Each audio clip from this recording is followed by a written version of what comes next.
जय हिंद। एसएससी हिंदी के online platform में आपका स्वागत है। आज हम इस वीडियो में प्राचीन भारत का एक टॉपिक मौर्य काल पर चर्चा करेंगे।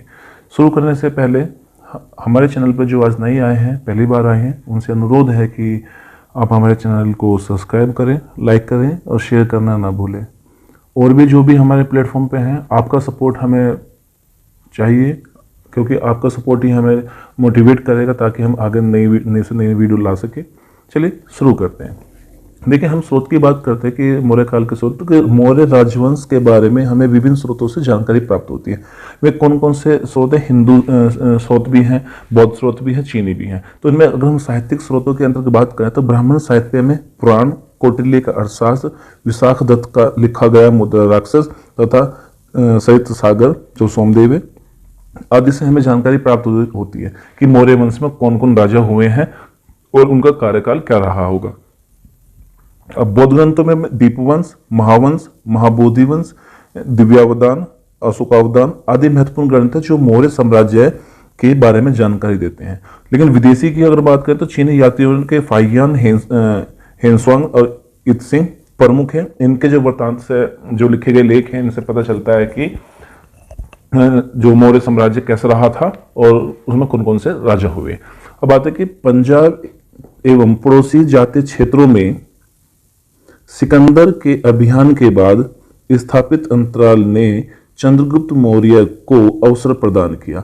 यानी कि पंजाब एवं पड़ोसी जनजातीय क्षेत्र, सिकंदर के यहाँ अभियान चले थे पंजाब में, उसके जो पड़ोसी क्षेत्र थे, और उसके बाद जो स्थापित अंतराल रहा उसका जो अभियान के बाद, उसमें अवसर मिला इसको चंद्रगुप्त मौर्य को अपना साम्राज्य फैलाने के लिए। अब स्रोत की बात करें, साहित्यिक स्रोत अभी बात करी थी हमने, लेकिन फिर भी बात करते हैं कि इंडिका, मेगास्थनीज की इंडिका लिखी गई पुस्तक है जो उसमें पता चलता है कि मौर्य साम्राज्य का विस्तार कब था और उसके बाद कौन कौन से राजा हुए। कौटिल्य का अर्थशास्त्र, अब कौटिल्य का अर्थशास्त्र जो है ये संबंधित किससे है? ये विशेषकर चंद्रगुप्त मौर्य के प्रशासन की पूरी जानकारी देता है और सबसे महत्वपूर्ण ग्रंथ है। इस ग्रंथ में 15 तो अधिकरण है, 18 प्रकरण यानी कि अध्याय हैं और 6000 श्लोक में ये विभक्त है। अर्थशास्त्र का कौटिल्य ये पूरा का पूरा चंद्रगुप्त मौर्य के प्रशासन के बारे में जानकारी देता है। ये मौर्य काल का है, विशेषकर चंद्रगुप्त मौर्य से संबंधित है। और जो कौटिल्य है, इसका ओरिजिनल नाम, रियल नेम था विष्णुगुप्त, और ये चंद्रगुप्त मौर्य का गुरु था। इन्होंने ही इसको जो है राजा बनाने के लिए इसके सबसे बड़ा योगदान विष्णुगुप्त का था। विशाख दत्त की मुद्रा राक्षस, धर्मशास्त्र पुस्तक जैसे पुराण, बौद्ध ग्रंथ, जातक कहानियां, दीपवंश, महावंश, दिव्यावदान ये है। अगर पुरातात्विक स्रोत की हम बात करें तो आहत सिक्के, जिसे पंचमार्क सिक्के भी कहा जाता है, उत्तरी काले पॉलिश युक्त मदभांड बर्तने जो हैं, पाटलिपुत्र के चंद्रगुप्त मौर्य का लकड़ी का बना दरबार, अशोक के अभिलेख एवं शिलालेख। अभिलेख जो ब्रह्मलिपि, खरोष्ट लिपि, अरामाइक लिपि, इनमें लिपि में लिखे गए हैं अशोक के अभिलेख, उनसे पता चलता है कि किस काल के थे, कैसे कैसे क्या था। चलिए आगे चलते हैं। अब बात करते हैं चंद्रगुप्त मौर्य की काल की। जो चंद्रगुप्त मौर्य का जो काल था 322 ईसा पूर्व से 298 ईसा पूर्व तक, लेकिन कुछ किताबों में यहाँ है 322, कुछ लोग 321 भी इसका कार्यकाल मानते हैं। तो चंद्रगुप्त मौर्य 321-322 ईसा पूर्व से 298 ईसा पूर्व तक चंद्र मौर्य का काल रहा।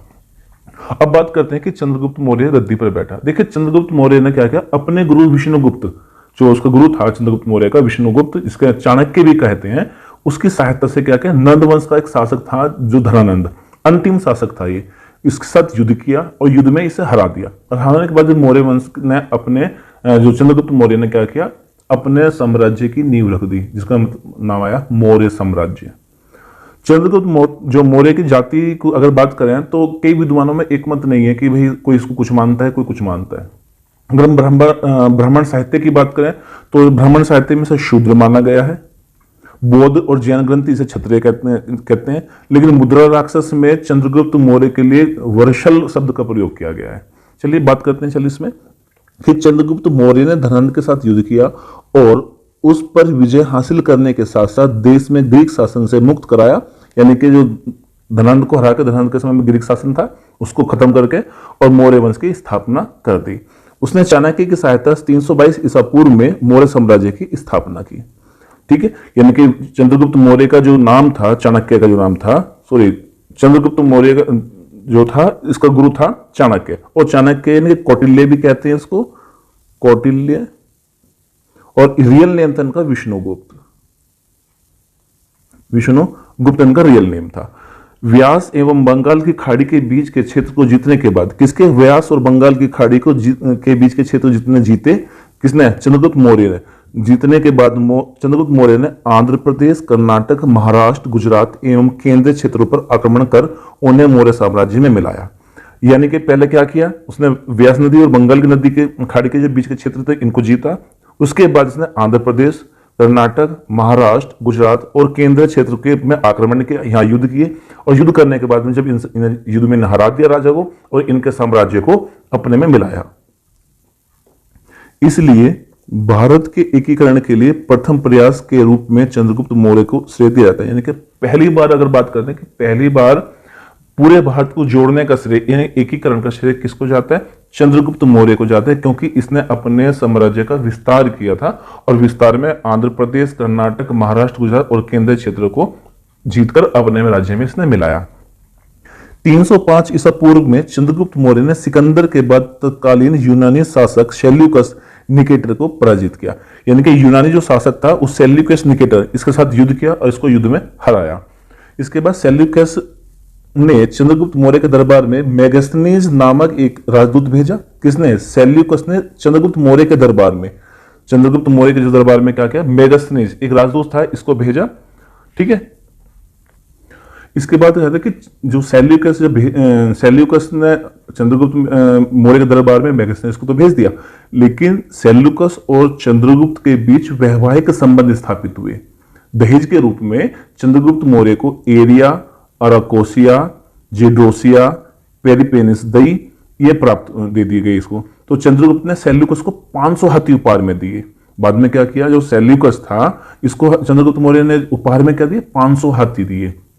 ठीक है, तो जैन स्रोतों के अनुसार चंद्रगुप्त मौर्य ने अपने जीवन के अंतिम चरण में पुत्र के पक्ष में सिंहासन छोड़कर जैन धर्म की दीक्षा ली। जैन मुनि भद्रबाहु के साथ श्रवणबेलगोला यानी कि कर्नाटक में जाकर उसने उपवास संलेखना द्वारा अपने प्राण त्याग दिए। श्रवणबेलगोला जैन धर्म का महत्वपूर्ण तीर्थ स्थल है। यहां पर ऋषभनाथ के पुत्र गोमतेश्वर की कायत सर्ग मुद्रा की मूर्ति बनी हुई है। इसके बाद करते हैं जो चंद्रगुप्त मौर्य किसका शिष्य बना, जैन मुनि भद्रबाहु का। यानी कि ये क्वेश्चन आता है कि जीवन के अंतिम चरण में चंद्रगुप्त मौर्य ने अपना गुरु किसको बनाया, यानी कि किसका शिष्य बना, तो जैन मुनि भद्रबाहु का शिष्य बना और श्रवण बेलगोला के स्थान पर काया कलेश के द्वारा अपने प्राण त्याग दिए थे। लेकिन एक बात आती है कि वर्तमान में अगर हम इसको जाति की बात करें तो रोमिला थापर एक है, वर्तमान में जो है हिस्ट्रिकल है, तो रोमिला थापर ने इनको निम्न वर्ग का बताया था। बता देते हैं, रोमिला थापर ने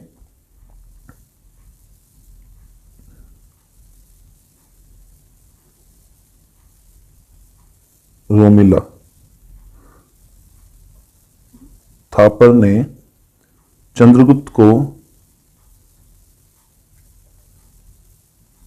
निम्न वर्ग का कहा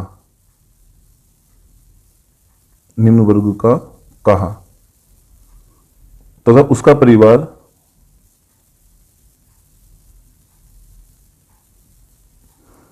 परिवार वैश्य था।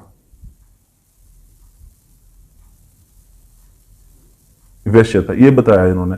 ठीक है, अब चंद्रगुप्त का जो सलाहकार था और संरक्षक वो कौटिल्य था, जिसे चाणक्य भी कहा जाता है। उसका मूल नाम क्या था चाणक्य का, विष्णुगुप्त था। लेकिन चंद्रगुप्त को सेंट्रोकोटस भी कहते थे यूनानी लोग, ध्यान रखना इस बात को। यूनानी लोग क्या कहते थे, सेंट्रोकोटस। यूनानी लोग चंद्रगुप्त को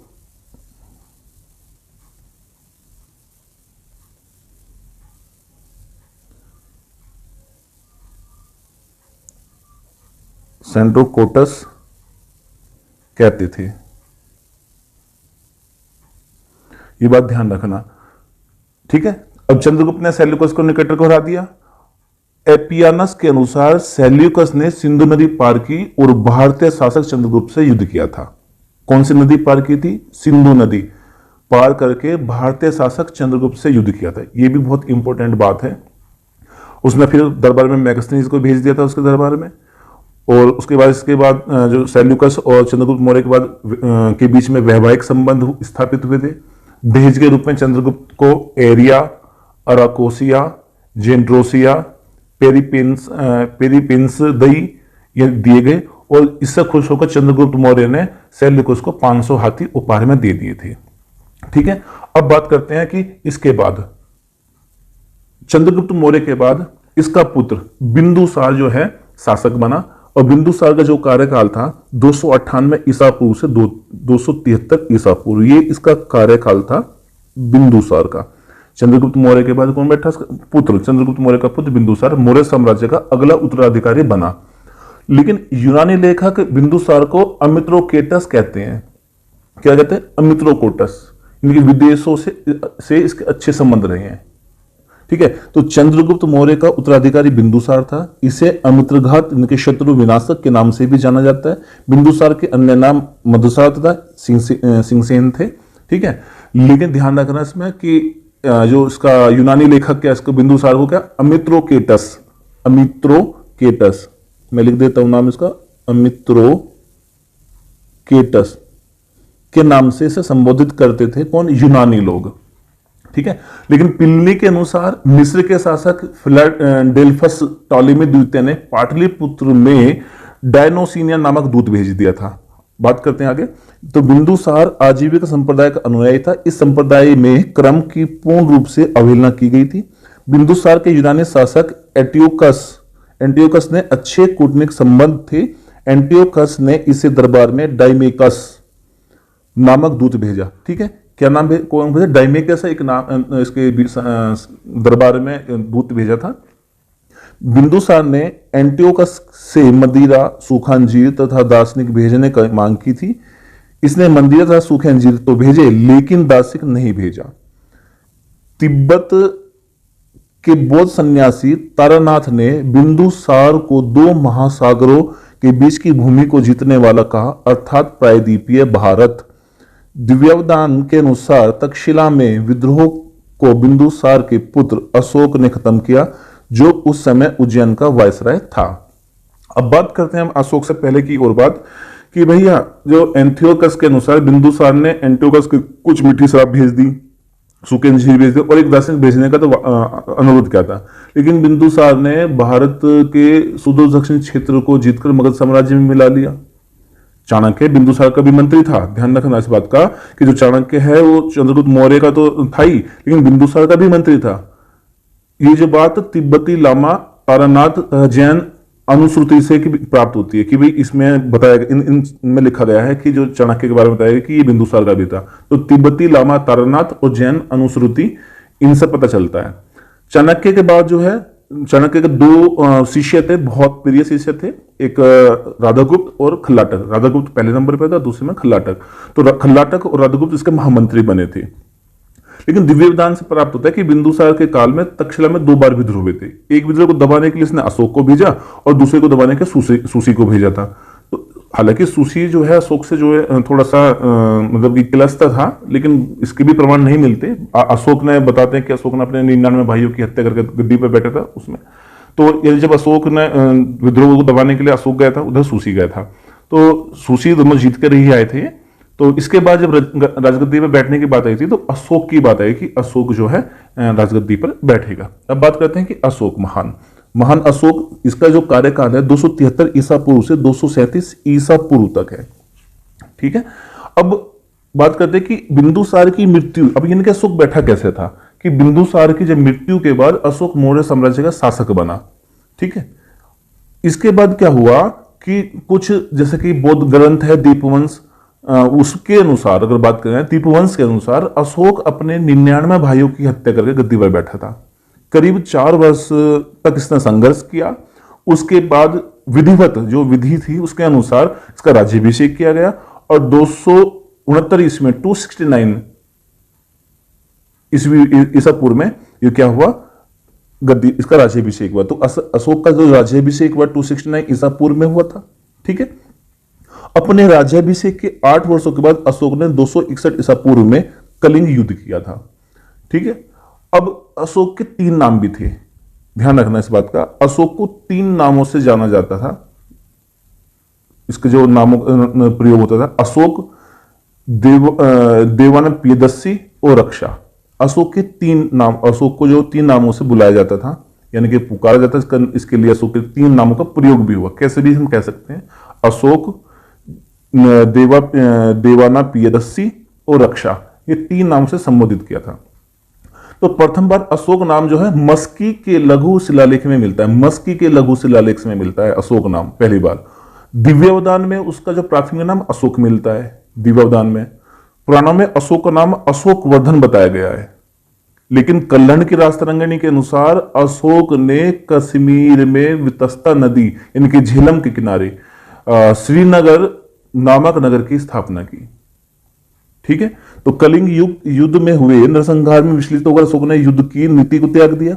अन्य शब्दों में उसने भेरी घोष को धर्म घोष से स्थानांतरित किया। आगे चलकर उसने उपगुप्त के नेतृत्व में बौद्ध धर्म को अपना लिया। मोगलीपुत्र तीस ने 350 ईसा पूर्व में पाटलिपुत्र में होने वाली तीसरी बौद्ध परिषद की अध्यक्षता की। इसने बौद्ध धर्म के प्रचार प्रसार में श्रीलंका, दक्षिण भारतीय राज्यों, बर्मा, मध्य एशिया इत्यादि जगह पर अभियान भेजा। उसने यूनान में शांति दूत भेजे। अशोक के शासनकाल में सुदूर दक्षिण के क्षेत्र छोड़कर लगभग सभी उपमहाद्वीप एक छत्र शासन के अंतर्गत आता था। उत्तरापथ, तक्षशिला, अवंती राष्ट्र, उज्जैन, प्राची, पाटलिपुत्र, कलिंग, तोसली और दक्षिणापथ सुवर्णगिरी यानी महत्वपूर्ण प्रांत थे। लेकिन अब बात करते हैं थोड़ी सी और यहाँ पर कि भैया कल्हण की जो राजतरंगिणी थी उसमें अशोक ने जो है कश्मीर में वितस्ता नदी यानी कि झेलम जो थी उसके किनारे श्रीनगर नामक एक जो है शहर की स्थापना की थी। तो बात करते हैं अशोक के साम्राज्य में, तो अशोक के साम्राज्य में तमिल देश को छोड़कर संपूर्ण देश और अफगानिस्तान का बड़ा भाग शामिल था। अगर इसके हम राज्य की बात करें तो अशोक के साम्राज्य में क्या था, तमिल देश को छोड़कर संपूर्ण भारत, इनका पूरा का पूरा भारत और अफगानिस्तान का एक बहुत ही बड़ा भाग शामिल था। उसका विस्तार की अगर बात करें तो काबुल की तराई, कंबोज, गंधार के देशों में, दक्षिण में गोदावरी कृष्णा घाटी, आंध्र में देश, इनके आंध्र के देश एवं मैसूर, पश्चिम में सोपारा, पूर्व में धोली और जोगढ़ तक इसका जो है साम्राज्य फैला हुआ था। सीरिया के पश्चिम एशिया यूनानी शासक इंडियोकस द्वितीय ने राज्य को स्पष्ट बताया इसके। ठीक है, लेकिन अगर दक्षिण की बात करें तो दक्षिण में चोल, पांड्य, सत्यपुत्र और केरल राज्य तक इसका फैला था। ठीक है, अशोक की जो राजभाषा थी वो क्या थी, प्राकृत, और लिपि क्या थी, ब्राह्मी थी। ये बहुत इंपॉर्टेंट पॉइंट है कि अशोक की राजभाषा कैसी थी, प्राकृत थी, और लिपि कैसी थी, ब्राह्मी थी। ठीक है, तो अशोक के जो 13वां शिलालेख से स्पष्ट होता है कि राज्याभिषेक के 8वें वर्ष 261 में अशोक ने कलिंग पर आक्रमण किया। अब ये बात किस से पता चलती है, 13वें शिलालेख से स्पष्ट होती है कि 261 में अशोक ने कलिंग पर आक्रमण किया था। इस युद्ध के करीब 1 लाख लोग मारे गए थे और 1.5 लाख युद्ध में बंदी बनाए गए।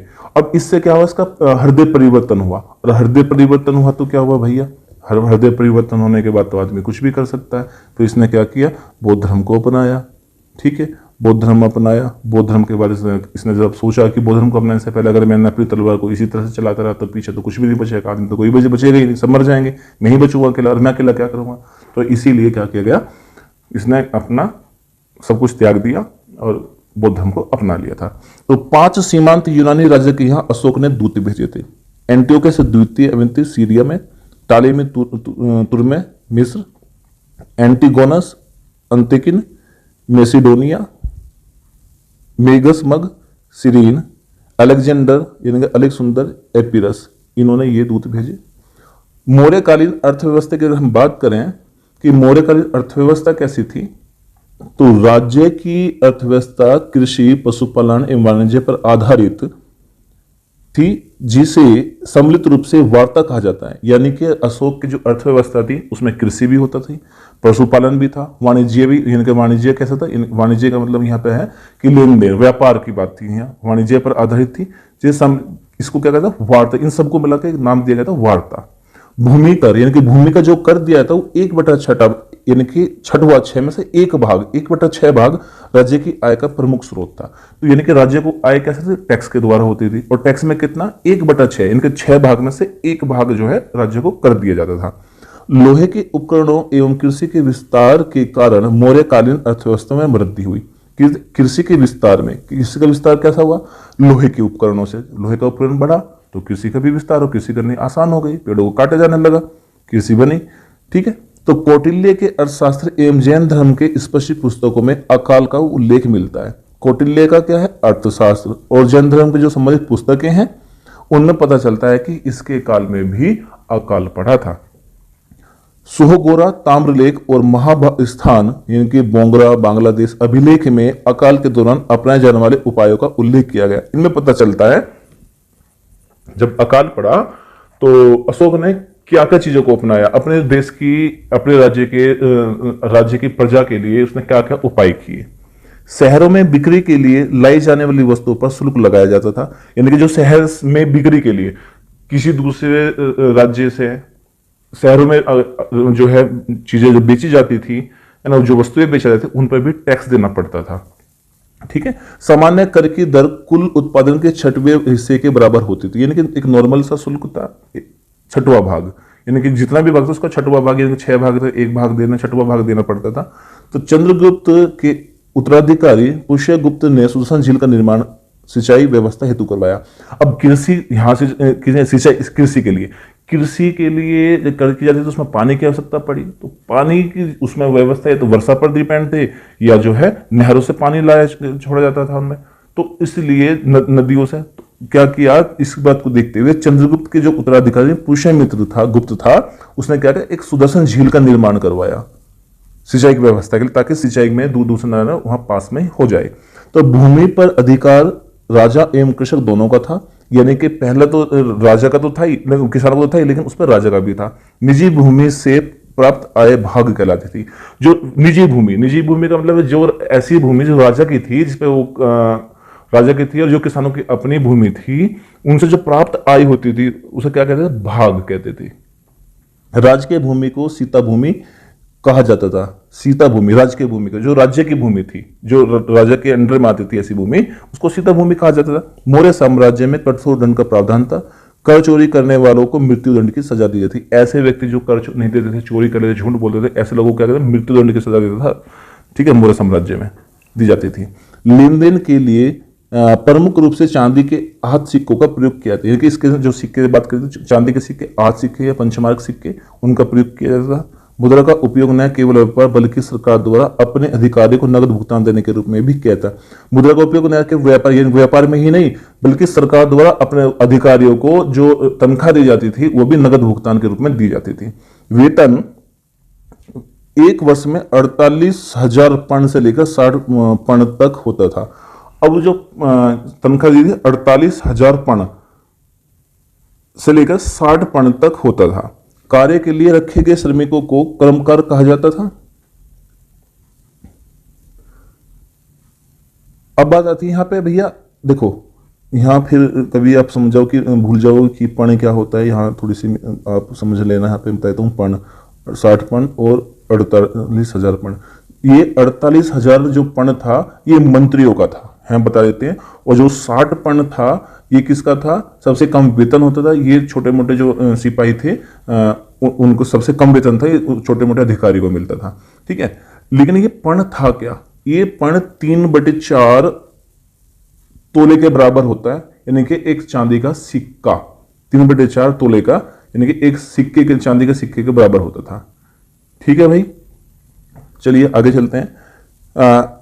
खनन, वन, नमक, शराब की बिक्री, हथियारों के निर्माण इत्यादि पर राज्य का एक अधिकार होता था। इनके राज्य का इसमें अपना अधिकार होता था। खनन पर, वन, नमक, शराब, इनकी जो बिक्री थी इस पर, और हथियारों का जो निर्माण हुआ, इन पर किसका अधिकार था? राज्य का था। उपक भाग 1/5, 1/3 कृत्रिम सिंचाई पर, कृत्रिम आर्टिफिशियल सिंचाई एवं पण्य कर 1/3 और 1/4 आपातकालीन कर दिया जाता था। काश्तकार को उपवास एवं भूस्वामी को क्षेत्रक कहा जाता है, यानी कि काश्तकार को उपवास कहा गया और भूस्वामी जो भूमि के मालिक थे उन्हें क्षेत्रक कहा जाता था। कर मुक्त गांवों को परिहारिका, जिन गांवों में कर मुक्त थे, जो गांव कर मुक्त थे, जो भी टैक्स पे नहीं करते थे, उन्हें परिहारिका, एवं जो गांव सैनिक आपूर्ति करते थे उन्हें आयुधिका कहा जाता। कहा जाता था तथा जो गांव कच्चे माल की आपूर्ति करते थे उन्हें कुप्पीय कहा जाता था। मेगास्थनीज के अनुसार भारत में अकाल नहीं पड़ता था। मेगास्थनीज जो कहता है इसके अनुसार क्या होता है कि भारत में अकाल नहीं पड़ता था। ठीक है, अब बात करते हैं अन्य कर। जो और टैक्स थे क्या था? वर्तनी ये सड़क कर था, तरदे ये पुल कर था, सेतु फल फूल पर कल था, जो फल और फूलों पर जो कर दिया था उसे सेतु बोलते थे। पको दसनित्रे रोधे यह सड़क पर गंदगी फैलाने पर कर दिया जाता था। विष्टि बेगार कर था, ये हिरण्य नगर कर था। अब बात करते हैं व्यापार की कि भैया इसका जो व्यापार था वो कैसा था। ठीक है, देखिए इस काल में जो व्यापार था वो बहुत ही उन्नत किस्म का था। आंतरिक और बाह्य दोनों प्रकार से व्यापार होते थे। व्यापार जल व स्थल मार्गों से संपन्न होते थे। ठीक है, व्यापार जल एवं थल मार्ग दोनों से होते थे। पश्चिमी भाग में भरगुकच, सुपारा एवं पूर्वी भाग में ताम्रलिपि प्रमुख बंदरगाह थे। इनके अगर हम प्रथम मार्ग की बात करें तो उत्तरापथ में तक्षशिला होते हुए ताम्रलिप्ति जाने वाला मार्ग था। द्वितीय मार्ग कौन सा था? यह पश्चिम में पाटन से पूर्व में कौशाम्बी के समीप उत्तरापथ से मिलता था। तीसरा मार्ग था दक्षिण में प्रतिष्ठान से उत्तर से श्रावस्ती तक फैला था। और चौथा जो मार्ग था भरगुकच से उज्जैन होते हुए मथुरा तक जाता था। ये चार मार्ग थे, इन मार्गों से व्यापार होता था।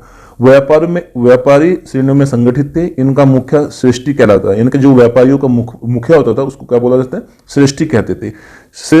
श्रेणी न्यायालय का प्रधान महाश्रेष्ठी कहलाता है। यानी कि अब यहाँ पे किसको? न्यायालय का प्रधान, श्रेणी न्यायालय का प्रधान महाश्रेष्ठी कहलाता था। यानी कि जब जो व्यापारी लोग थे इनमें इनका जो सबसे प्रमुख जो न्याय करता था उसे क्या बोला जाता? महाश्रेष्ठी बोला जाता। स्थानीय वस्तुओं पर 4% एवं विदेशों से आयातित वस्तु पर 10% बिक्री कर था।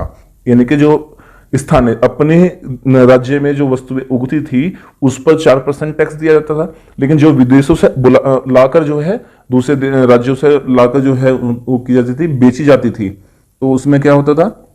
उसमें जो कर दिया था उसमें 10% बिक्री कर था।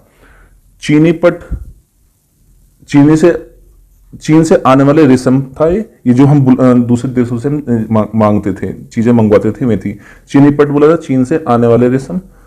पत्रोम पेड़ के पत्तों या रेशों से बनाए गए वस्त्र। दुकुल श्वेत एवं चिकना वस्त्र था। शौम एक प्रकार के रेशमी वस्त्र था। अब है मौर्यकालीन सिक्के। तो मौर्यकालीन सिक्के इनके कौन कौन से थे? माशक ये तांबे का सिक्का था। काकनी तांबे का छोटा सिक्का था। सुवर्ण निष्क या पाद ये था सोने का सिक्का, ये इन नामों से जाना जाता। कृषापण कप्यरूप या पाद ये जो था चांदी का सिक्का था। पण मौर्य काल में चांदी का सिक्का था जिसका भार 3/4 तोल के बराबर होता था। ठीक है, अभी मैंने पीछे बताया था 3/4 तोल के बराबर होता था। ये एक चांदी का सिक्का था ये।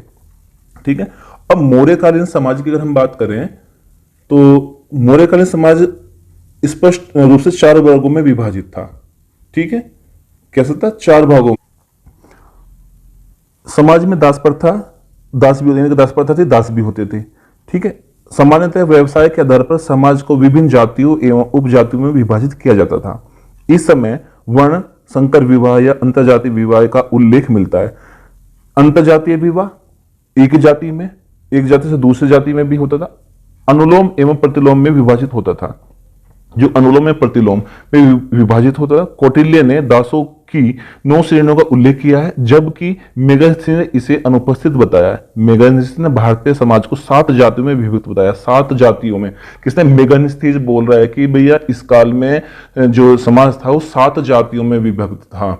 यानी कि 7 जाति शूद्र होगा, वैश्य, ब्राह्मण, पशुपालक, इस तरह से बहुत चीजें दी गई हैं। तो इस तरह से वो बटा हुआ था। जातक कहानियों के अनुसार इस समय अस्पृश्यता विद्यमान थी, छुआछूत भी विद्यमान थी। जातक कथा ऐसी बोलती है।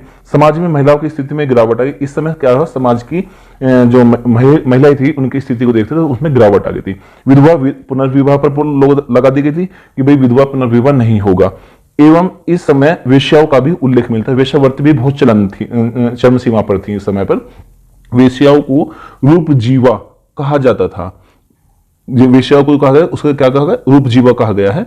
इनके कार्यों का निरीक्षण गणिकाध्यक्ष करता था। इनके किनके? वेश्याओं के जो थी, इनके जो कार्य थे, इनके जो निरीक्षण होता था कौन करता था? गणिकाध्यक्ष करता था। वेश्याओं के संगठन के अध्यक्ष को बंदी कथोपक कहा जाता था। कौटिल्य ने 8 प्रकार के विवाह का उल्लेख किया है। स्त्रियों के विवाह विच्छेद की अनुमति थी, जिसे अर्थशास्त्र में मोक्ष कहा है। इन्हें पुनर्विवाह एवं नियोग की अनुमति थी। अधिकांश शिल्पकार शूद्र थे, जिस कारण उन्हें काफी कम मेहनताना प्राप्त होता था और वह बलात् श्रम विष्टि का भी सामना करते थे। ठीक है, इसमें इस काल में दहेज प्रथा का प्रारंभ हो गया था। मेगस्थनीज के अनुसार भारत में दास प्रथा नहीं थी, जबकि कौटिल्य ने 9 प्रकार के दासों का वर्णन किया है। मैगस्थनीज तो मना कर रहा है कि दास प्रथा नहीं थी, लेकिन कौटिल्य ने 9 प्रकार के दासों का वर्णन किया है। अब अशोक के धम्म की अगर हम बात करें कि भाई अशोक के धम्म में क्या है, धम्म क्या था, ये इसमें हम बात करते हैं कि अशोक बौद्ध धर्म का अनुयायी था। इनके बौद्ध धर्म का अनुयायी का मतलब बौद्ध धर्म को मानने वाला। ठीक है, अशोक बौद्ध धर्म का अनुयायी थे, बुद्ध धर्म को मानता, लेकिन उसने धर्म के रूप में 4 सिद्धांतों का निरूपण किया। इसमें सहिष्णुता, अहिंसा, अच्छे आचरण एवं कल्याण को शामिल किया गया है। यानी कि अशोक की बात करें तो अशोक ने अपनी प्रजा के नैतिक विकास के लिए जिन 4 संहिताओं की चर्चा की, उसे ही अभिलेखों में धम्म कहा है। अगर धम्म की बात करते हैं कि धम्म क्या था, कि अशोक के द्वारा अपनी प्रजा के नैतिक विकास के लिए जिन आचार संहिताओं की चर्चा की, उसे ही अभिलेखों में धम्म कहा है। तो अशोक के धम्म की परिभाषा अगर बात करें तो कहां से ली गई है? राहुलोवादसूत्र से ली गई है। राहुलोवादसूत्र, राहुलोवादसूत्र इससे ली गई है, ठीक है। अब बात करते हैं कि धम्म के प्रोत्साहन के लिए धम्म महामात्र नाम का एक नया अधिकारी नियुक्त किया गया था। अशोक ने अपनी बेटी संघमित्रा को श्रीलंका में महिलाओं के बीच बौद्ध धर्म का प्रचार प्रसार करने के लिए भेजा। अशोक ने धम्म को केवल एक विश्वास के रूप में नहीं देखा जा सकता है, बल्कि यह सहिष्णुता पर आधारित व्यवस्था है। ठीक है भाई, नेक्स्ट बात करते हैं अशोक के अभिलेख एवं शिलालेख। यह मौर्यकालीन इतिहास में महत्वपूर्ण स्रोत है। इनके आकार के आधार पर इनको निम्न श्रेणियों में विभाजित किया गया है। वृहद या लघु शिलालेख, इन क्रमशः 16 और 2 हैं। वृहद और लघु स्तंभ लेख क्रमशः 17 और 3 है। ये मेरठ, टोपरा, कौशाम्बी, सांची, सारनाथ, लोरिया, नंदगढ़, लोरिया, अर्राज, रामपुरवा, लुम्बिनी, नेपाल और गंगा घाटी के आसपास के स्थानों से प्राप्त किए गए हैं। भारत के राष्ट्रीय प्रतीक को अशोक के सारनाथ स्तंभ से लिया गया है।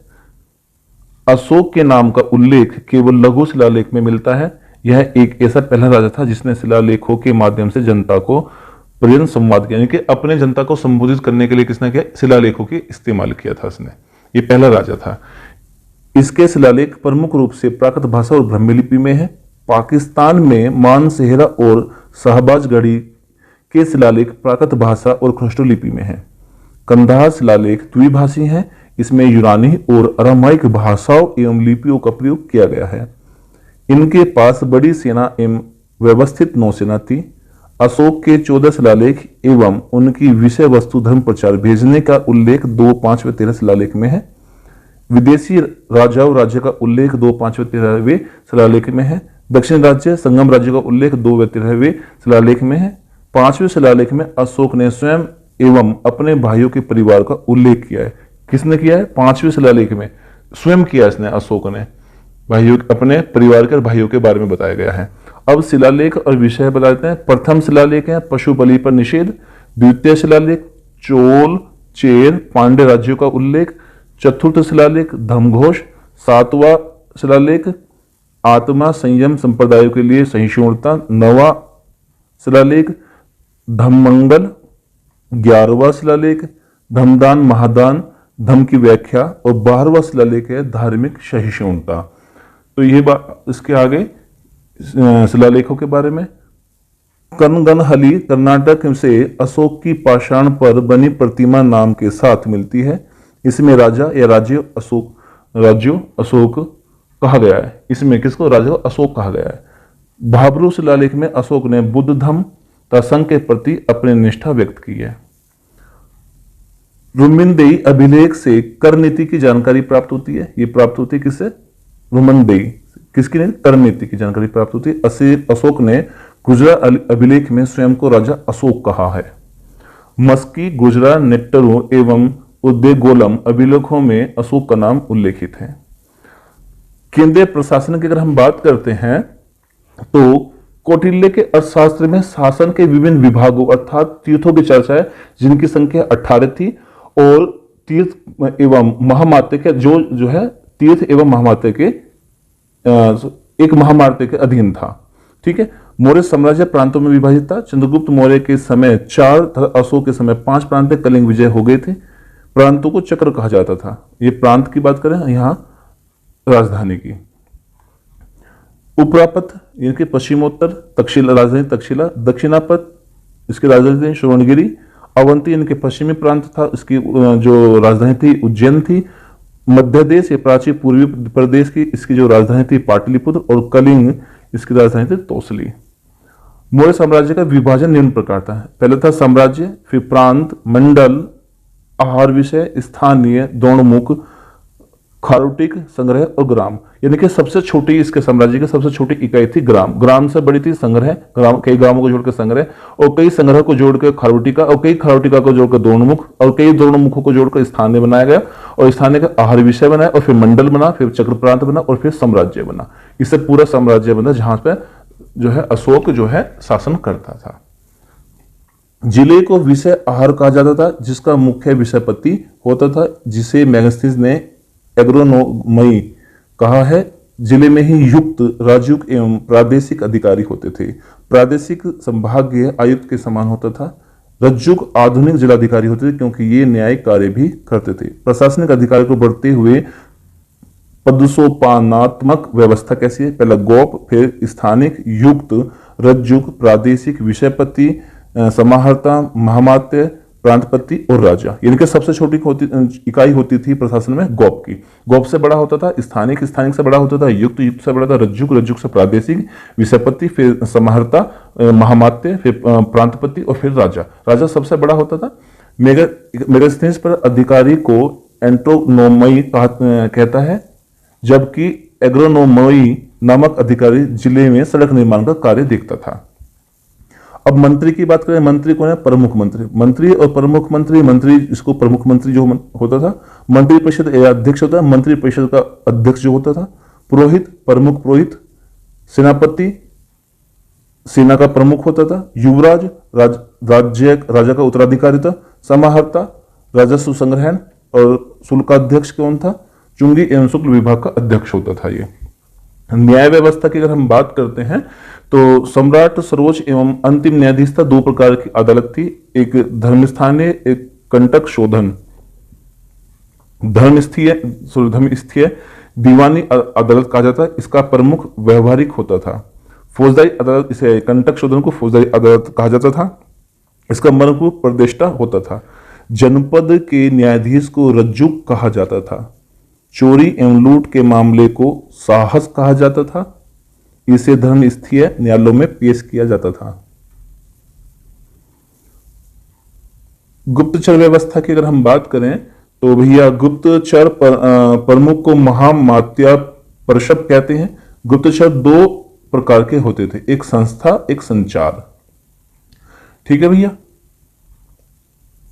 संस्था एक ही स्थान पर रहकर कार्य करने वाले को गुप्तचर का, यानी कि एक ही स्थान पर किसी एक जगह पहुंच के वहां जो काम करते थे उसको बोलते संस्था, यानी कि गुप्तचर होते थे वे।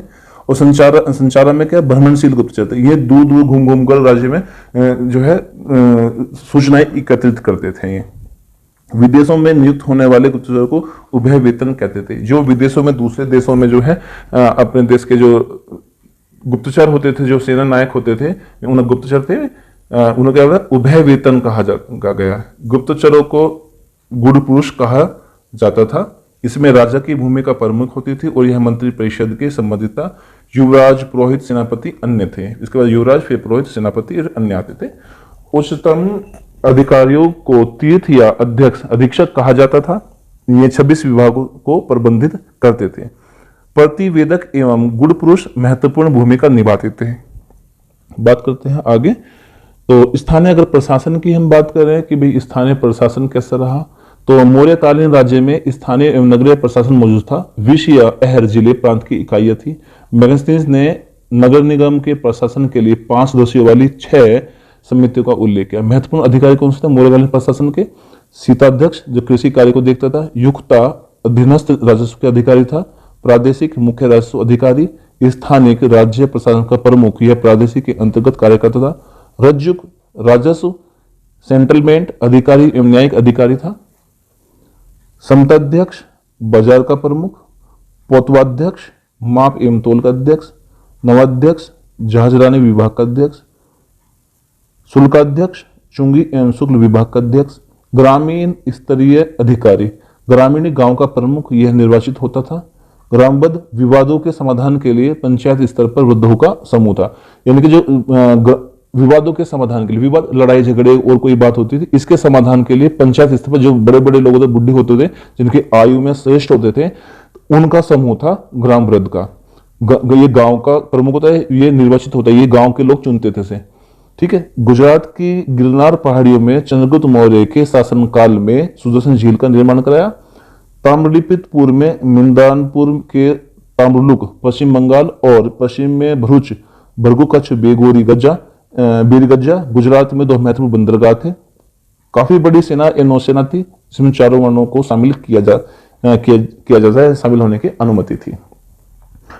राजा, मित्र, दुर्ग, अमात्य, जनपद, कोष, सेना को कौटिल्य द्वारा राज्य के सप्तांग सिद्धांत के प्रतिपादित किया गया। मौर्य काल के उत्तराधिकारी और उनकी स्थिति की भी बात करते हैं। यह प्रशस्ति क्या है? कारागार प्रमुख था, संविधाता, राजकीय कोषाध्यक्ष, कोष्ठगाराध्यक्ष, कोष्ठागार का मतलब है जेल का, नायक, सेना का नेतृत्व करने वाला, व्यवहारिक, मुख्य न्यायाधीश, कर्मनीतिक, उद्योग धंधों का प्रधान निरीक्षक, दंडपाल, पुलिस का प्रधान था, दुर्गपाल, दुर्गों का, दुर्ग किले का प्रबंधक, अन्नपाल, खाद्यान्न प्रमुख, अन्न के जो जहां खाने के लिए अनाज जो था भंडार किया जाता था, उसे अन्नपाल कहते थे। यह रज्जुकास, भूमि को माप करने वाला, जो यहाँ भूलेखा होता है वर्तमान में। अकाराध्यक्ष, खनन अध्यक्ष होता है, लोहाध्यक्ष, धातु विभाग का अध्यक्ष, लक्षणाध्यक्ष, टकसाल का अध्यक्ष, लवणाध्यक्ष दूसरा, नमक विभाग का अध्यक्ष, स्वर्णाध्यक्ष, स्वर्ण विभाग का अध्यक्ष, आयुधा अध्यक्ष, सशस्त्र निर्माण विभाग का अध्यक्ष, कुप्याध्यक्ष, दूरी और समय से संबंधित साधनों को नियंत्रित करने वाला अध्यक्ष होता था। शून्याध्यक्ष, बूचड़ खाने का अध्यक्ष, मुद्राध्यक्ष, शाही सिक्के प्रतीक का अध्यक्ष या पासपोर्ट का, नौकाध्यक्ष, नौका विभाग का प्रमुख, पतनाध्यक्ष, पतन अधिकारी, पुतावध्यक्ष, नापतोल का अधिकारी। मौर्य साम्राज्य के अगर हम पतन की बात करें कि मौर्य साम्राज्य के पतन के लिए क्या क्या हुआ, तो इस पे हम थोड़ी सी नजर डालते हैं कि भाई मौर्य साम्राज्य के पतन की। इसलिए देखिए, अशोक के बाद उसका पुत्र कुणाल जो था गद्दी पर बैठा था। कुणाल का पुत्र जोलिक कश्मीर का तथा वीरसेन गंधार का शासक बना था। ठीक है। मगध साम्राज्य का जो अंतिम शासक वह वृहद्रथ था, जिसका पुष्यमित्र शुंग ने वध कर शुंग वंश की स्थापना की थी। इसके बाद वह शुंग वंश की स्थापना हो जाती है। कैसे, दोबारा से समझा देता हूं। अशोक, इसके मौर्य साम्राज्य के विघटन के बाद की विघटन कैसे हुआ। अशोक के बाद उसका पुत्र जो था कुणाल, वो गद्दी पर बैठ गया था। कुणाल के बाद कुणाल का पुत्र जालोक जो है कश्मीर का तथा वीरसेन गंधार का शासक बना। मगध साम्राज्य का जो अंतिम शासक था वो था वृहद्रथ, जिसका पुष्यमित्र शुंग ने वध कर शुंग वंश की स्थापना की। ठीक है भाई। लेकिन कई विद्वान जो है इसमें मतभेद है कि भाई जो मौर्य साम्राज्य के पतन के अलग अलग कारण बताते हैं। अगर हम बात करें महोपाध्याय हर प्रसाद शास्त्री की बात करें, तो अशोक की धार्मिक नीति ही साम्राज्य का पतन का प्रमुख कारण हुई, ये कहते हैं इसमें। लेकिन कौशांबी की अगर हम बात करें, डीडी कौशांबी की, तो उत्तरकालीन मौर्य के राज्यकाल में अर्थव्यवस्था संकटग्रस्त थी। इस काल में आहत सिक्के में गिरावट आ गई थी, जिस कारण उसका पतन हुआ। अगर हेमचंद्र राय चौधरी की बात करें हम, तो अशोक की शांति प्रिय एवं अहिंसा की जो नीति थी, उस साम्राज्य के पतन का कारण थी। लेकिन डी एन झा के अनुसार हम बात करें तो उत्तराधिकारियों को अयोग्य होना ही मौर्य साम्राज्य के विघटन का प्रमुख कारण था। इसका विघटन इसलिए हुआ। तो इस तरह से कई विद्वानों के इसमें मतभेद हैं, इस तरह से इसका हुआ। लेकिन बात करते हैं यहाँ पे अत्यधिक केंद्रीकरण, जटिल नौकरशाही, कर की उच्च दर एवं विदेशी आक्रमण इत्यादि इसके पतन के प्रमुख कारण थे। चीन में महादीवार का निर्माण होना एवं उत्तरी पश्चिमी सीमा क्षेत्र की अपेक्षा करना भी इसका एक पतन का कारण था। वित्तीय संकट, अशोक ने अपने धर्म अभियान में प्रसार के लिए व्यापार स्तर पर खर्चा किया। अत्यधिक सहिष्णुता, अहिंसा के कारण सेना की लड़ने की प्रवृत्ति में कमी आई। 232 ईसा पूर्व में अशोक की मृत्यु के बाद आने वाले उत्तराधिकारी अयोग्य थे। मौर्य सेना की कमांडर पुष्य सुंग ने अंतिम मौर्य शासक वृद्धरथ की हत्या की और 150 ईसा पूर्व में सुंग वंश की स्थापना कर दी। धार्मिक कर्मकांड पर प्रतिबंध लगाने के कारण अशोक से ब्राह्मण नाराज थे और उन्होंने पुष्यमित्र सुंग का समर्थन किया, जो एक ब्राह्मण थे। पुष्यमित्र सुंग ने मौर्य राजा को पराजित कर सुंग वंश की स्थापना की। इस तरह से जो है मौर्य साम्राज्य का पतन हुआ और इसी के साथ भी हमारा मौर्य साम्राज्य का जो चैप्टर था वो भी समाप्त होता है। आशा करूंगा कि आपको ये वीडियो पसंद आई होगी। अगर आपको कोई भी चीज में समझ नहीं आई है तो कृपया कमेंट करके मुझे बताएं, मैं उसके लिए आपको फिर एक वीडियो बनाकर उन चीजों को मैं समझा दूंगा। तब तक के लिए मिलते हैं। मुझे जो इसमें गलती हुई है, सॉरी, कोई गलती हुई हो तो मुझे माफ करना। वैसे मैंने अपनी पूरी कोशिश की है आपको समझाने के लिए। ठीक है, मिलते हैं एक नई वीडियो के साथ। तब तक के लिए जय हिंद, जय भारत। चैनल को लाइक करें, शेयर करें और सब्सक्राइब करें। धन्यवाद।